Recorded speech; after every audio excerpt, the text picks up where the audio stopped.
And good afternoon. Welcome to Kelowna Now Live. This is Jason Mann with Jim Check, and City Councillor Ron Cannan joins us today. And in front of us here, you can see a couple knuckles What deep. you see is $500 million, over $500 million, right?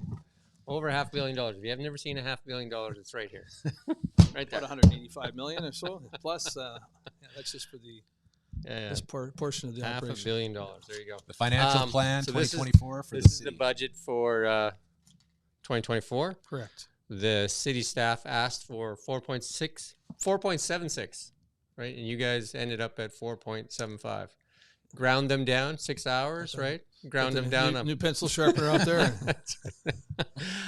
I've got a few questions. I've went through it. I didn't have 6 hours. I imagine you guys get this prior though, when you're kind of we had it for a few weeks. And then you get a few weeks, and you're kind of going through it, and you have your questions prepared. And really, it's an ongoing process. Yeah, it's not just we start usually have we call it the bun toss and dinner in June kind of thing, and preparing for anticipation of the year ahead and looking at what some of the challenges might be, and what staff are always updating us as well. So when you go through, I mean, it's laid out pretty well, and it's available to everybody, right? You can go to the City of Kelowna website and you can download this. You don't have to kill a tree like I did. I did it just to show the demonstration of how many pages are here. So that's a lot. Over 400 pages. It's a lot of work. City staff puts in a lot of work, and the councilors put in a lot of work just to kind of go through it.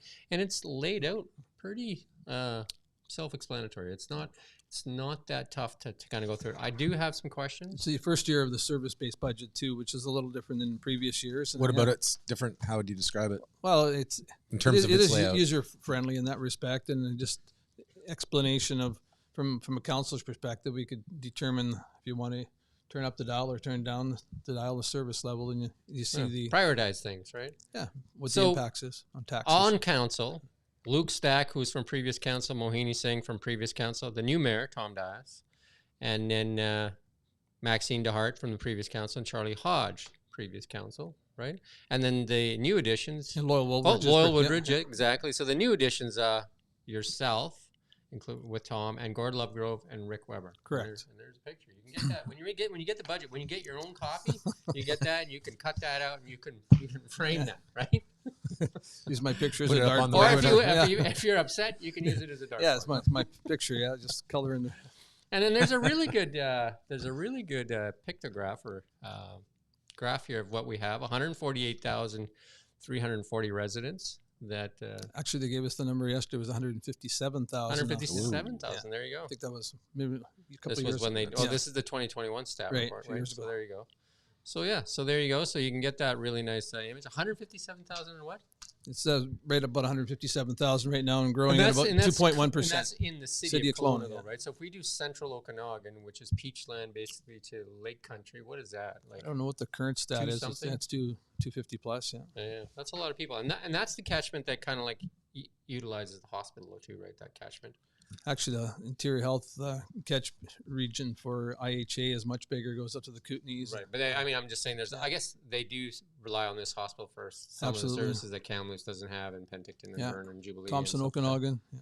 Right. So council priorities. So this is the good one to have a look at, right? So the council priorities that you guys laid out. So that's some of the stuff you laid out, and that's crime and safety, which is, I think, what you ran on in election as well. Correct. Affordable housing, I think that's on everybody's mind. Homelessness, again, I think you ran on that platform as well. Transportation is a big one too, getting around in the city.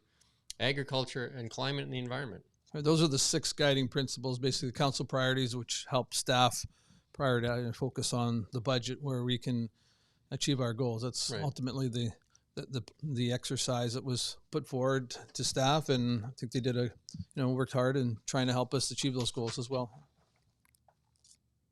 Yeah, so I think the big ones that people come away with: 12 new RCMP officers, 5 of them funded by the public safety levy, 2 senior bylaw officers, 4 new firefighters.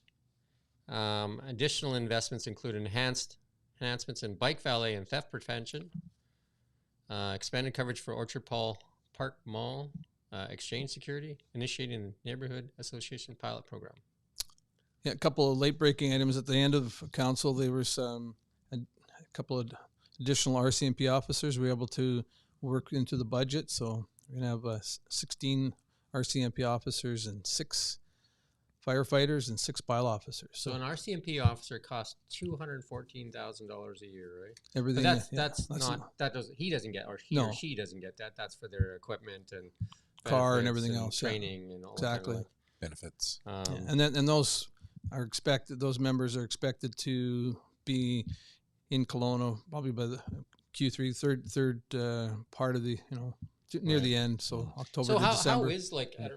I'm going to ask you, how is getting access to new members? Is there enough out there? Are they training enough? Or it's an excellent question. Actually, I have a daughter and son-in-law that are members, and I was talking with some other folks. I understand they try to put through, what was the figure? I think it's a couple thousand a year through Regina. Regina, and then they come through, and then depending on how many they can get through each troop, they call them. So they haven't, during COVID, it was obviously a lot less, and they've been having challenge ramping that up. So having difficulty recruiting, obviously you don't get as many out into the field. So there is some concern that we haven't had the members in the past, and Superintendent Triance assured us yesterday that we are number one priority within the E division, which is our BC division. We hopefully get those members. So when cities even if they're talking about Surrey going to their own police force, that would free up RCMP members to be redeployed, I take it, to other areas that are, because Kelowna has never talked about having its own police force yet. We're too small, I would take it. No, I think there's an opportunity to consider down the road the fact that more of a regional, I think we'll look at a regional model at some point in time. I talked with the city manager in Grand Prairie, who just recently hired a former Edmonton City Police as their chief there, and they're transitioning over the next 5 years. They received $10 million from the province of Alberta to help with the transition. Is there a number for what if you run your own police force per member as opposed to an RCMP? Because RCMP don't leave the city when there's their own police force. They just do different things. They just run the larger crimes and stuff like that, right? Sometimes the RCMP member wants to stay in that community, so they'll join the municipal force, and sometimes they'll stay within the RCMP and could be on a broader, a regional major crime officers, for example. They have a detachment that covers throughout the Kootenays.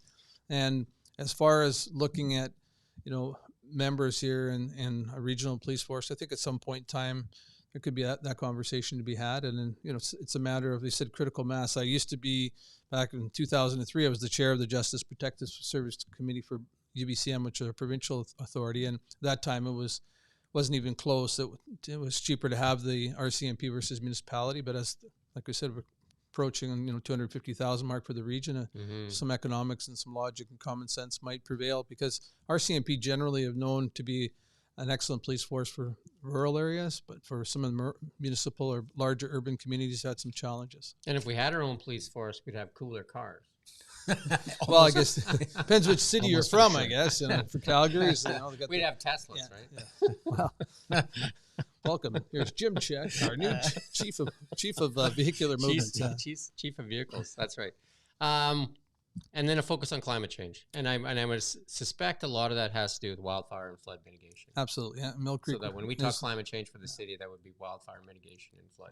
So preparation, there's just a Mill Creek restoration and preparation. It's been going on for several years. It's a multi-year program, and other ways of Fire Smart is a big one, helping people, educating. And you mentioned about the neighborhood associations. So we work with neighborhood associations with Paul Johnson, one of our fire prevention officers, trying to ensure that, and new landscaping, ensure that they don't plant cedars so much anymore, because they're really a hazard. And they're a water hog. They're a water hog, and they're a fire hazard. So we're all, I think, much more cognizant, and as we have learned from those around 2003, and if not just this past summer, how quickly a fire can start. So it's all part of our responsibility to be diligent and be water wise and be fire smart. And I think just for common sense approach, if somebody has cedars at home, just kind of open them up and have a look inside, and you'll see they're really dry in there, and because they're not really meant for this climate. But if you open up like a deciduous bush or something, it's pretty much green throughout. You take a hockey stick in there, and you can all the dead. Oh, and yeah, and it's branches Yeah, and and everything. they take a lot of water too, right? Like if you don't water them almost every day, they become a bit of a fire hazard for sure. And then the city is run by, we had Doug Gilchrist in here the other day. Yeah, so, excellent interview with Doug explaining the service-based budget. Yeah. So the hierarchy is like the Kelowna residents are basically your boss. Correct. So me and Jason are your boss. Yes, sir. Then we have city council, and then reporting directly to you is the city manager, Doug Gilchrist. And then under that, there's a bunch of departments, right, that the city runs, right? So there's the administration, obviously. And then the Kelowna International Airport. Which is really an economic hub for the whole Thompson Okanagan. It's The city municipal airport is a fantastic economic engine. And Yeah. it's run by Sam Saminar and his team there. And ultimately, Doug Gilchrist is the only employee that council has, and we work closely with Doug to our six. You don't really interfere with the other staff. No, members. our 6 priorities we provide strategic direction to Doug, who then implements that, filters down through the staff. And then the landfill, and then the sewer, and then the water utility, Parks, transportation, recreation, engineering, all those things. So lots of different responsibilities for the city, right? And then that's when we look at this, and this is kind of like if everybody wants to know how many people work for the city, I mean, you can go to this page here, page 53. If you're following along at home with your own copy. Yeah. Or go to 57. It's page 57 also. There's a Look at this guy. He knows his homework, right? Page 57. There's over. There's over. Yeah, so the airport is 58. Arts and culture. You know what I mean? There's a lot of people. Police services and RCMP is 102 people. Yeah. Wastewater utility 55. Water utility 43. So a lot of people doing different things, right? 11 people on parking.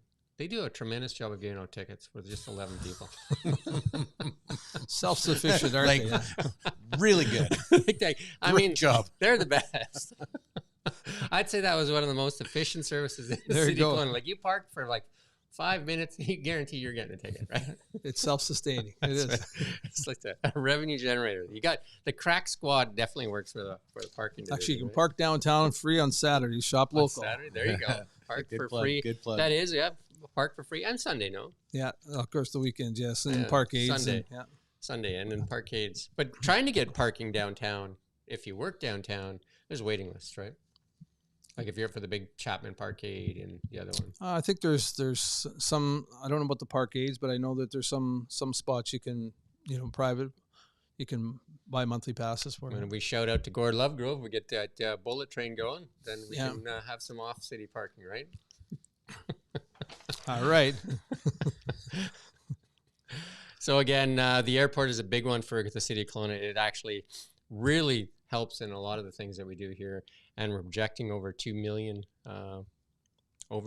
people here at the airport. 2.1 million projection forecast. Yeah, that's their back to pre-COVID passenger count, and there's such an exciting capital campaign of the projects that are the expansion at the airport for. As you go there, it'll be under construction for the next several years, but 2026 is the first sort of phase, and we'll have a hotel, a parkade as well coming on stream. It's coming soon. Announcement on that one. So there's been a ton of development out at the airport. But yet, for being the 10th busiest in Canada, it's probably the smallest of its class, right? Like the traffic might be outstripping the. Yeah, I mean it continues to like you said expand, and it is a municipal airport too, which is an anomaly in itself, and it's got one of the best leases in Canada as well. So, but just the development around the airport in the last few years has just been amazing too, with hotels out there now. I think more projected to go out there. Lots of that's been one of the busiest areas of Kelowna for development, I think. Great with the golf courses up behind there. Lived up there for a bit, so for the folks that are living up there to have some amenities up there now too. There's Yeah, lots it's really of nice. stuff up there. Yeah, it used to be a big gravel pit. Now it's transformed. Definitely. Mm-hmm. So, I remember when I first moved here. That's all that was there, right? Yeah, Really, was pure the mat. airport on it, and then just a bunch of dust all the time. So, with the new police, they're projecting that the response time will go down from 8.2 minutes to 8 minutes. So I mean, these are performance measurements that the superintendent's brought forward and strive for, and it all depends on obviously.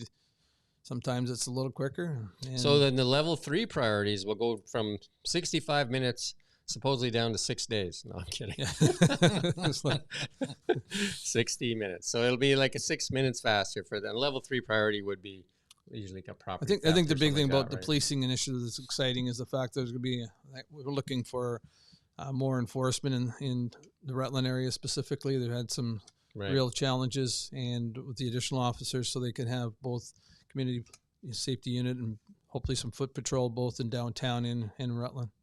You know, one thing, if you go through this budget, you do have to respect the city staff because they put it together pretty good in a way that it's like with pictures and like graphs and stuff like that. So it makes it fairly easy to understand. Yeah, like, Joe you know, and Melanie for the team, for the average person absolutely. to kind of pick it up and kind of like get through it instead of all the financial. I know the financial information is in here as well, but it's geared for me. It's budget for dummies. So there you go. But I'm just saying, like, if you're spending our money, then it makes sense that it's easier for us to understand what the money's being spent on, especially if it's like, you know, that. Props to the city of Kelowna. There you go. Team behind that. Well, here's and then we're gonna have to like say this one doesn't make any sense. So, like, it's Joe Sass and Melanie and their crew, finance department. So, I mean, maybe it's just the image, but I mean, most of the auto manufacturers now developing Tesla superchargers. So I would say better to invest in Tesla superchargers than continuing on with the flow thing. That's just my personal opinion. Why would that be, Jim? As an owner of 2 Teslas, but also more than 2 shares of stock. But also as a most of the manufacturers are now going to the Tesla supercharger. So most of the EVs that are going to be sold will be it makes sense. Tesla supercharger. And statistics show Tesla superchargers work, I think, about 98% of the time, whereas these ones are usually out 25% of the time, and they're frustrating to use because you got to use credit cards and you got to do all that stuff. I mean, it's the not like stats are out there. the beta VHS debate anymore, right? Tesla's it's a done deal, right? It's over, right? And it's definitely the reliability, and that you can go almost anywhere and find those stats. It's not me making those up. Or you can just talk to me from experience. Yeah, I mean, Jason tries to use these type here, and they don't typically work. Right? I can get an adapter for the Tesla's, a shaper adapter, so that's what I'll be doing. What's the one at Hope? I've heard they've had lineups out there sometimes. Yeah, and there's one on the connector as well. Yeah. 2023 key accomplishments. So you guys have been at it for a year now. Like you were elected last middle of October, October 18th, 17th, 15th, yeah, just for my birthday. It's always a tough thing for me to decide whether I celebrate my birthday or yeah. But in that year, some of the accomplishments that, according to this document, you got your orientation, and then some priority setting, action plan, and reporting for the term. Developed and implemented a council code of conduct and a lobbyist registry. I think that's a good one. Like I think that was one of Tom's initiatives, right? Yeah. To set up that lobbyist registry, so we know somebody's taking you out for lunch. What do they want, right? So I think that makes sense. Updated this council procedure bylaw to reflect council direction, including publishing council agendas earlier to give council and the public more time to review reports. That makes sense, right? So that's good stuff. Initiated a corporate administrative policy framework that guides how administrative policies are structured, developed, and improved. Anybody fall asleep yet? And then held the alternative approval process for the recreation activity centers loan authorization bylaw. I think that's the one that's a bit contentious for still a lot of people, right, that have a tough time with that as opposed to going to a referendum on that one. Moved older records into SharePoint Online to support collaboration and compliance and to manage okay. Right. I mean, okay, right? That just needed one more. Exactly. Right? One more bullet. What do we got? We got nothing. Let's just put that in there. Right? Nobody will know what it means, and we'll just put it on there. And then I know one of the young men down there works there, John. He's probably saying, I got SharePoint in, right? Beautiful. Thanks, he used John. to work for us, right? So then we talk about the capital budget, and this is where we can probably spend a little bit more time. Airport slated for 2024, close to $10 million.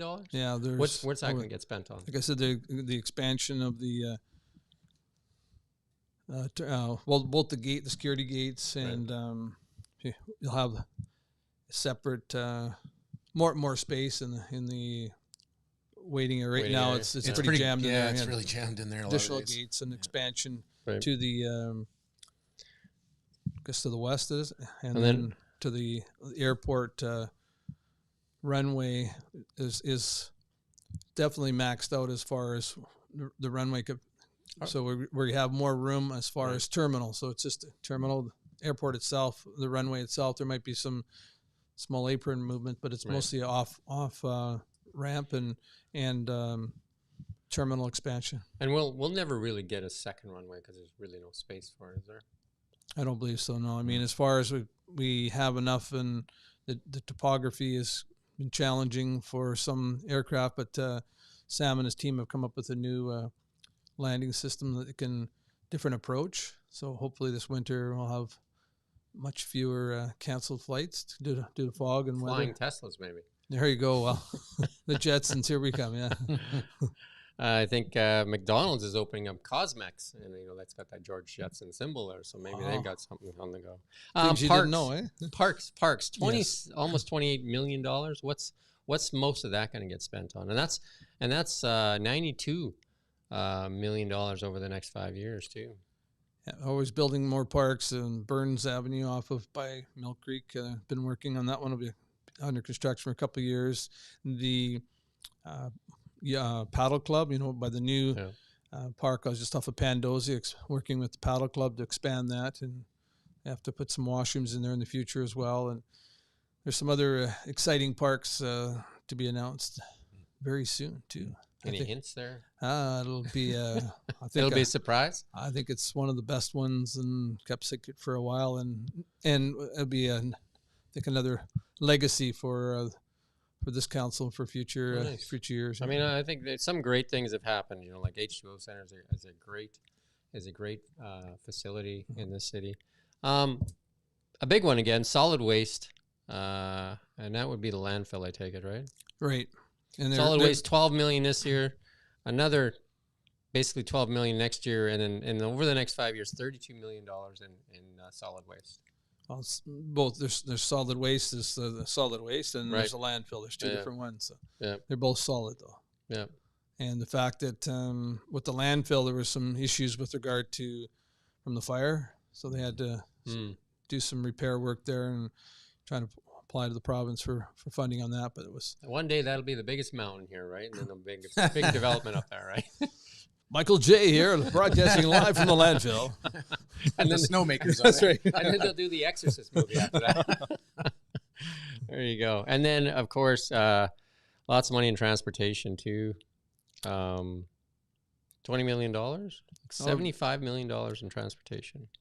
There's a lot of capital as far as over the next 5 years. We want to, even in the basically doubling up to 60% more capital over the next few years, and trying to move some of the roads. For example, on Frost, you might have heard of Frost Road. It's been in the works for a long time, and planning stages for this year, and hopefully for next year it'll be constructed, and that'll help definitely from out in Gordon Drive, and there's a new shopping center being built, and it'll help folks like yourself coming from Kettle Valley coming across, and won't have to drive into or down into the Lower Mission, so it'll help free up some of the bottleneck there. Wastewater, another big one, close to $21 million this year, and 38 million over the next 5. That's just treating our water or the wastewater that comes. Yeah, and upgrading both for water and wastewater, some of the cast iron lines and everything else. Project like going on in Rutland right now to put sewer in and stuff like that, right? So and working with, as I said during the council budget meeting, that we have a very good working relationship with the water purveyors. As you know, there's more than one. It's somewhat unique for Kelowna. 4 left, right? There's 4 left. So, but then it was how the city grew basically overnight at the end of 72, early 73 was the stroke of a pen. They grew from 8 square miles to 88 square miles, so that and incorporate all those different water purveyors in there as well. And some of the small ones have been gone, and now you said there's the 4 main ones. Right. So then we talk about water. There's just under $9 million this year, and then 15 million, only an expenditure for the next 2 years though. And is that some of that still hangover from the CECID amalgamation, taking CECID in? Kind of, is that some of that spend in there, or? I think got most of that done, and there's some reservoirs and different things that they have to do for even just I think there's 100,000 for one was a holding tank for some of the city trucks in different locations, things like that. So for people that don't know, the city basically runs on, is it 2 intakes or 3 intakes in the lake? I know there's one at Poplar Point, Yeah, and then one down at Cedar Creek kind of thing. Is it either 2 or 3 intakes? Third, yeah. The ultraviolet is the big initiative for. We were trying to get it in for this budget. Unfortunately, there were some issues. They said with supply chain and timing wise. But 1996, if you remember back then, Kelowna had cryptosporidium, and out of Mill Creek. Yeah, and it was.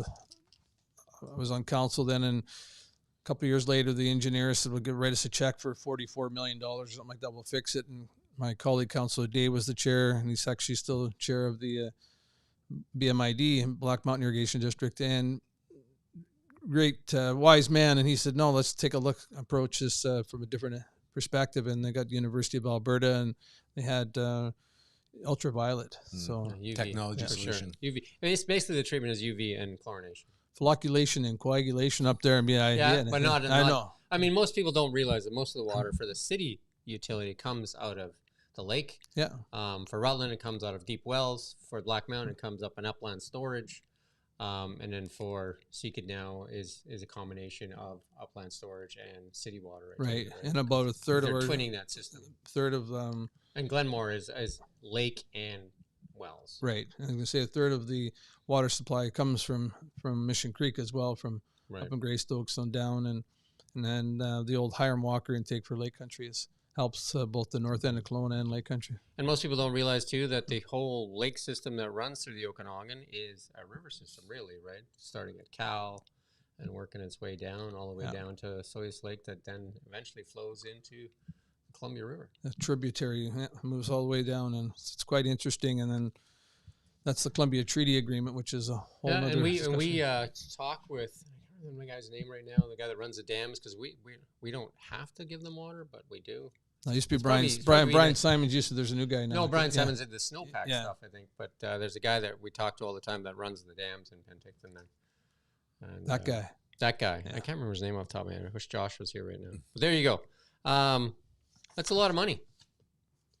I take it for granted. You turn on the water and you get clean drinking water. I make sure. I mean, you look at. We have some of the best water in the world. Yeah, I mean, right? You consider other communities as well, like down south of Soyuz, with the challenges they had with their water systems and causing about 39% tax increase, I think, this year down there in the Soyuz. Yeah. So you mentioned Frost Road, so I just pulled that right out, just like Kreskin. I pulled that right out. So each one of these Frosty things Friday, is actually, they do such a good job in here. So each little area when they ask for, so this is just an example, Frost Road, they're asking for $200,000, and is requested to complete the final pavement lift on Gordon Drive from Frost Road to Ponds Avenue.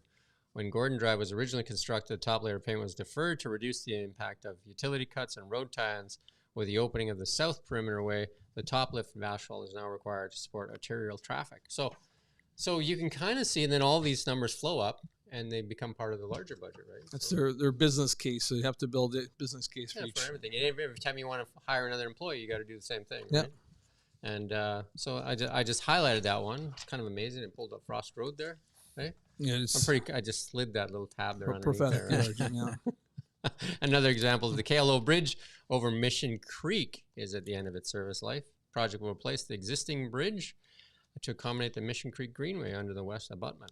If you go over that narrow bridge, I live not too far from there, and the Spears Road is just when you get over the bridge and hang it right, and it's a dangerous intersection. So it's going to be over a 2-year period. They're going to first realign the Hall Road, Spear Roads, in an intersection. They've been working on it already. They're going to put a roundabout there. Yep. And then the bridge will be next year, and it'll be a major bridge, because some years that was near flooded, right, with the freshet and the Mission Creek rises very quickly and high.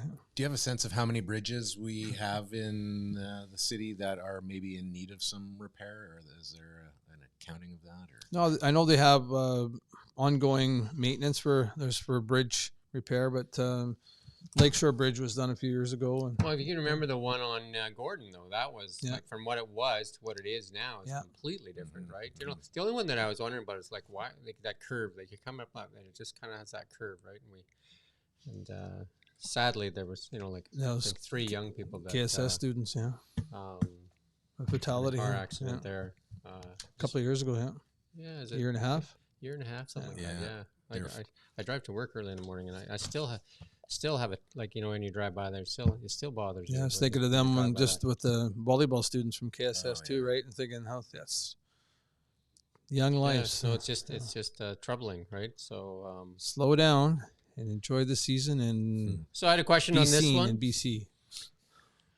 Budget initiative for a $117,000 at the airport. Requested for carbon neutral initiatives at the airport, which is aligned with the airport's goal of being carbon neutral. So what is this, new lights or what?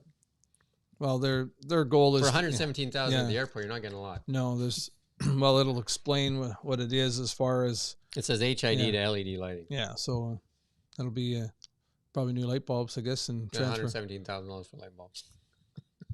But that's when you have a lot of lights. It does show. Have to get a committee to turn the lights on. I guess I don't know. What it does show is the level of detail that's in it. I mean, that's the demonstration. Might be new ballast and all the rest. Yeah. So I mean, that was what I was trying to get at. I mean, we don't usually get that granular in the detail. Yeah, you don't. You guys don't. You just like read the front page. And quite enlightening, you know.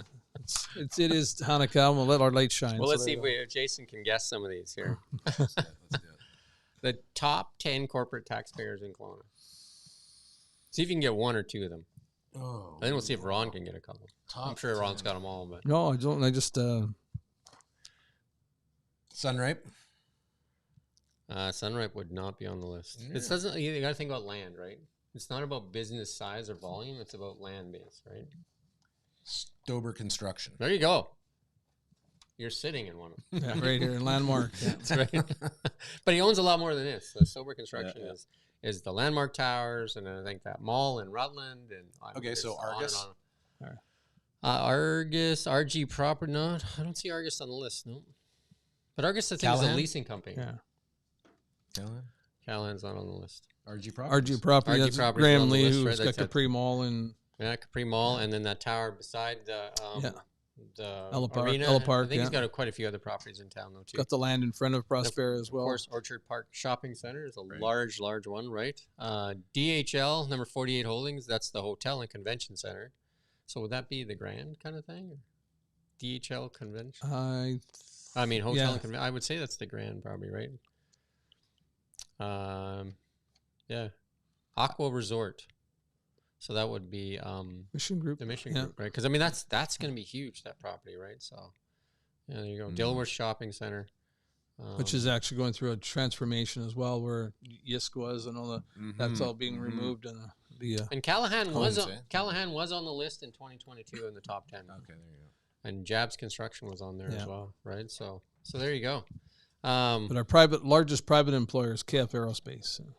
Yeah, and they're huge, right? I mean, we have a couple billion-dollar companies in here. I would say even the Landmark District, if you value all these towers, I think it's easily $1 billion venture, right? So, so there you go. Those are the main questions I had. Distance to Vancouver? It's in the budget. 4 hours? 4 hours. How fast are you going? There you go. San Francisco's 1,872 kilometers. Winnipeg's 1970. Where do you go, San Francisco or Winnipeg? Do you know the way to San Jose, I guess? I'd go to Winnipeg these days. Is there anything that you want to talk about in the budget, Ron? And how did you feel at the end of the process? And it's your first time back after you've done a lot of budgets in the past. We did a budget last year too. This new council, it's our second budget. That's your second budget. Yeah, and what's interesting, I was thinking, I was on the Federal Finance Committee, and back 2014, 2015, we were close to getting a balanced budget. We were at about $600 billion deficit. Right. And now it's 1.2 trillion going to 1.4 trillion. And so when they do the federal budget now with the Liberal Party, do they just thought that the five of them get around a table and just write a number down? And just pass it all right, we'll be back right after this message. just slide it across the table. see where that number $17 trillion. I don't know. Could be some carbon mixed in there somewhere. I'm not sure. Anyway, we jest. Yeah. We jest. But with regard to the 2024 plan, personally, I had mixed feelings on it because I know staff worked really hard and our council colleagues, there's a lot of priorities, and what I was looking for, and I was more closer to the consumer price index, about 3.1% right now. And looking with CPI, we're one of the fastest growing cities in Canada. We have a large revenue base for the new construction revenue as well as new property tax revenue. So I thought we could manage within that 3.1%. However, with the city growth rate at 2.1%, our budget is supporting 4.1% in growth and bureaucracy. So personally, I didn't support the budget because I felt that we're growing too large within administration and staff. There are some excellent components of the budget in the sense of, from, as I mentioned, the fire and police and bylaw, which is important for crime and safety. The other area I didn't support was developing another social service department. And the reason I didn't do that is because I'm very conscious that I believe municipalities need to stay within our laneway. If the military terminology is kind of mission creep, we need to stay focused on. And that was, you're speaking specifically about the journey home kind of? Yeah. So what happened is, we have a serious issue with homelessness and mental health and addictions, and people that I've spoken to that have loved ones that are suffering from this, the number one issue I hear is we need treatment. We need treatment, access to detox and mental health and 24/7 mental health and treatment for addiction. And then second stage housing as well. Right now, when I've talked, in September at our convention, there's Minister Housing, Finance, Mental Health and Addictions, Minister Whiteside, and raise these issues, the need for, sober housing, sobering center for transition housing 24/7 for treatment, like they do have in Redfish Model and also St. Paul's Hospital, Continuum of Care. The minister said, well, you've identified gaps. And when we raised this issue with Interior Health, they said we identified gaps. And Interior Health announced September of last year 20 complex care beds, and we still don't have those 20 beds. So we have to continue to advocate and push for provincial and federal support and their responsibility. But I'm reluctant to jump into their laneway. The people who say, well, the homeless are on our street, we need to help them. And I agree. But hiring 5 more people to go in that, I would rather maybe hire one extra person if we need for administration. We already have a couple that are working. But the rest of it to go into programs like Metro Community does a great job. The province got their funding for what's called the hygiene center, so people could have a shower. Homeless can wash their clothes. They have it's called basically a shelter relocation program. Why are you here? They interview individuals, I'm from Prince George. We had a fight with a girlfriend and I ended up here. And well, if we can help you get back to Prince George, do you have support? Yes. So the programs like that, or even Freedom's Doors working on a program for a second stage housing for men in recovery. So practical ways that we can help use those funds rather than putting into more administration. The analogy was given to me, said if your house has your home has a leak in your roof, right, and it's raining, what would you do? You'd fix the roof. You wouldn't go buy more pails. And 100%. And I think that's what we've been doing, and by providing shelter for these individuals, and I think it's a short-term solution. The fact that we're warehousing individuals using drugs, and a safe place to use them, and we're basically, I'd say, warehousing zombies, and it's inhumane. I think we treat animals in the SPCA better than this, and as a community, I think when Riverview was shut down, it's a failed experiment, and I'm continue with work with Mayor Dias, and he's working with all the big city mayors and their caucus, and hopefully he'll be meeting with Minister Whiteside in the near future, and we'll see some results in 2024 for our community. Well, you're one of the most experienced politicians that the city of Kelowna is lucky to have. I mean, you're one also the most vetted politicians, having held the member of parliament seat for 3 terms, I take it. And then prior to this, 3 terms as a city councillor, and this is your 4th term. So you've been in more elections, and actually with the federal experience, exposed to a lot more stuff. So I think the city of Kelowna is very lucky to have you representing citizens and asking tough questions. And I know you and I talked about it last time. I do hear, and you do hear as well, that, sometimes you're a no bird or whatever. But I think you're more so asking questions and asking people to basically explain why they want this or that and what's better for the community. And I think those are things I think we should all be asking better questions. And I think that's the future of the world, is we ask better questions. And if I'm going to tie this to artificial intelligence, it's really going to come down to asking better questions or prompts. You know what I mean? if we can ask better questions, we can get better answers. And if we don't ask questions, and this is a message to everybody, like, start asking questions, right? You should be allowed to ask questions. You shouldn't be able to hear a marketing thing or tell you got to speak with one voice. You got to do this, you got to do that. In our world, we need to ask better questions. You know, I appreciate the kind words, but I also recognize there's 9 of us around the table and we have different opinions, and I respect their opinions, and that's what democracy is about. But I do believe in critical thinking, and just don't, as I said before, I don't just go along to get along. I love my colleagues and work and respect them. However, I don't necessarily see life through the same set of lens from different experience that I have. The whole point of council, right? Otherwise, we just elect one person.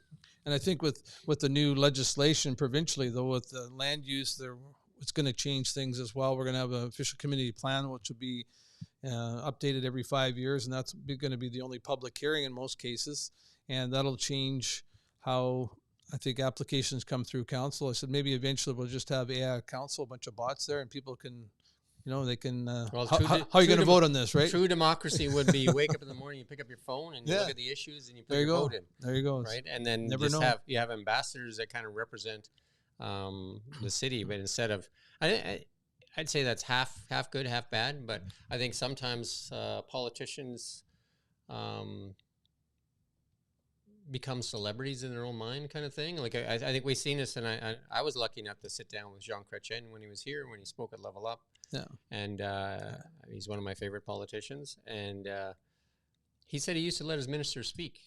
They're getting a big salary too, right? But he said it was Stephen Harper that started with not allowing ministers to speak. And then he said Trudeau just took it to a whole new level.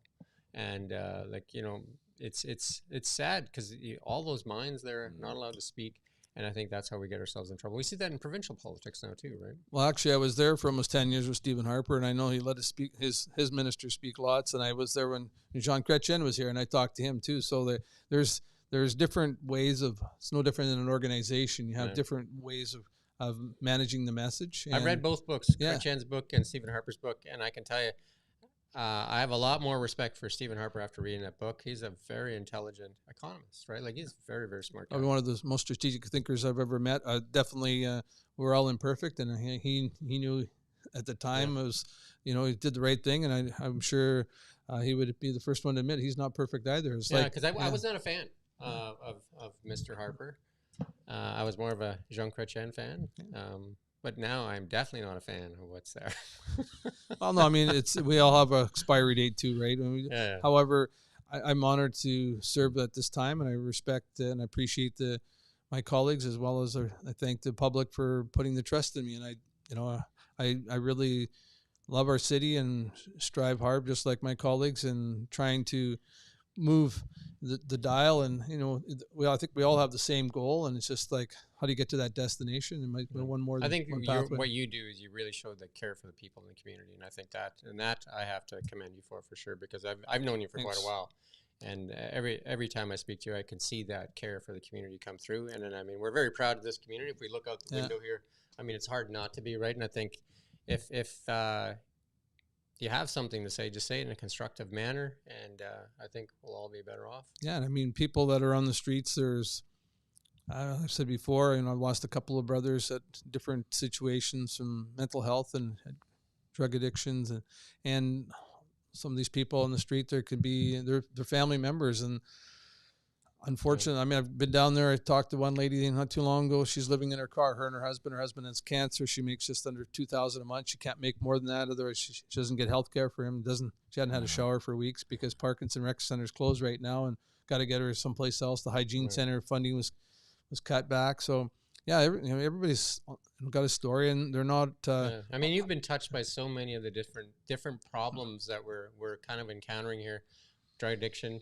And then you have family members that are RCMP members, and it's. I couldn't do without my wonderful wife, though. There you go. It's going to be 40 years marriage coming up next year, and big 60 years. She's turning 60 years young, person. So 100 years. Yeah, we're going to have a great year. Shout out to Cindy for keeping you in line. 2024 is going to be a great year. So. Thank you for coming in.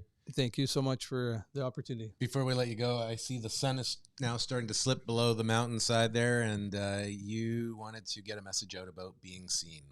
Yeah, I actually had a call from a resident today that we approach the darkest day of the year, the shortest day of the year with December 21st, it's darker out there, and for cyclists, pedestrians, just she said, "Be seen in BC" is her slogan. So make sure you wear bright colors, and whether you're still, and it's not easy, we can ride our bikes in this weather, or we can walk, cycle, however, just be seen, because nothing more tragic than, like, my wife and I both have been, I was hit in Ottawa. My car wasn't a constituent. I could understand if you knew I was the member of parliament, could hit me, and my wife was hit, almost in 2014. So it's can change people's lives. So by just dressing accordingly, I know my wife always tells me, put a light on, don't be so dark color. She got me the bright fluorescent jacket and all the rest. And so it makes a difference. Yeah, be seen in BC.